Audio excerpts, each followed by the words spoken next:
Hello, it's Celeste here from Hexen Arcane, and I just wanted to talk about a movie I just watched because as much as I love horror movies, I don't usually have enough time to sit and really watch them.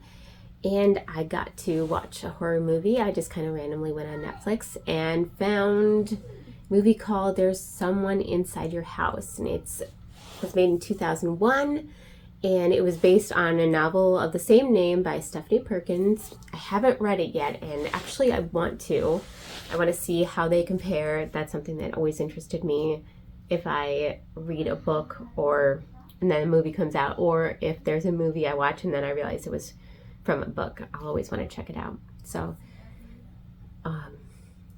something that stood out to me is that among the producers of this movie are James Wan and Sean Levy, Stranger Things, Conjuring, some really big names. So I was like, okay, this has got to be good. It wasn't bad. It did have some interesting points. So there's going to be some spoilers in here. So if you don't want spoilers, don't watch this. But I had to talk about the movie a little bit. So it features a woman who moves from Hawaii named Makani, and, girl, she goes to school. And she makes a group of friends. They're kind of a misfit group, which is a pretty common horror movie trope of like a bunch of people you don't really see hanging out together, like different interests, different personalities, which is true for any friend group to some extent. But this one I couldn't figure out how they all fit together, I guess. Like you have the one kid, the really rich kid who everybody hates his dad. You have the kind of sarcastic girl. You have Connie, who seems pretty quiet. They end up hanging out with a gay football player. So a whole bunch of people mashed together into a friend group. And it wasn't bad. So it takes place in Nebraska, which I also thought was fun because I happen to spend a decent amount of time in Nebraska. So I was like, okay, finally something shot in Nebraska. And go figure, there's a lot of corn in it, which does not surprise me at all, because a game I play with myself whenever I go to Nebraska is to see how long it takes for me to hear the word cornhusker, because it's just something Nebraska people talk about all the time.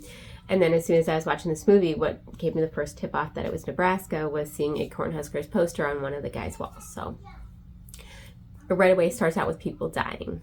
And it turns out as it goes along that all these people have secrets. And when their secret is revealed, then they get killed. And the killer is wearing a mask of the person that he is killing. Sounds interesting, right? It is actually an interesting premise. It's just not that good. Like, a lot of it seemed like it'd been done before. It was nothing that we didn't recognize from other movies. The reveal wasn't very good. It was fairly predictable. There was no real interesting arc of any kind for any of the characters. There was a little bit of a redemption arc for the main character, Makani, who we followed. But we didn't get a time to really develop any interest or care in most of her friend group that were dying. It just felt lacking. There was something lacking in it. It was still entertaining to watch. And like I said, it made me interested enough to want to read the book because I wanted to see what was missing from the book. Why did somebody want to turn this particular book into a movie? What made it worth being on screen? Because they did fine, but I feel like there must have been something missing from the book that just didn't translate to film that made it a little bit more compelling, because the reveal about the killer, you could have guessed it right away. The reason behind it was tenuous at best. It didn't hold together. It didn't really seem authentic. It didn't have any, like, when you want to look for a motive, you want to understand why this person is doing what they're doing, and I really couldn't understand it. And the way it all happened, like some characters, like the rich guy's dad.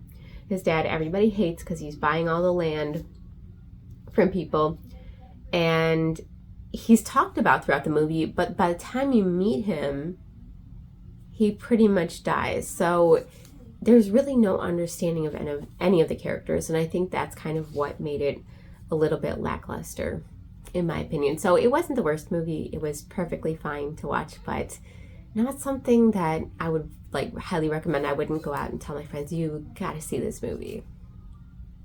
Anyway, thanks for watching. I hope to talk about more movies soon because I love horror movies. I'm watching a lot more of them now that things have slowed down in my life a little bit. So subscribe, like if you want to see more of this, and we'll try to talk about more movies. In addition to hosting, I love watching newer horror movies, so I'll be talking about some of the newer ones just as reviews. All right, bye.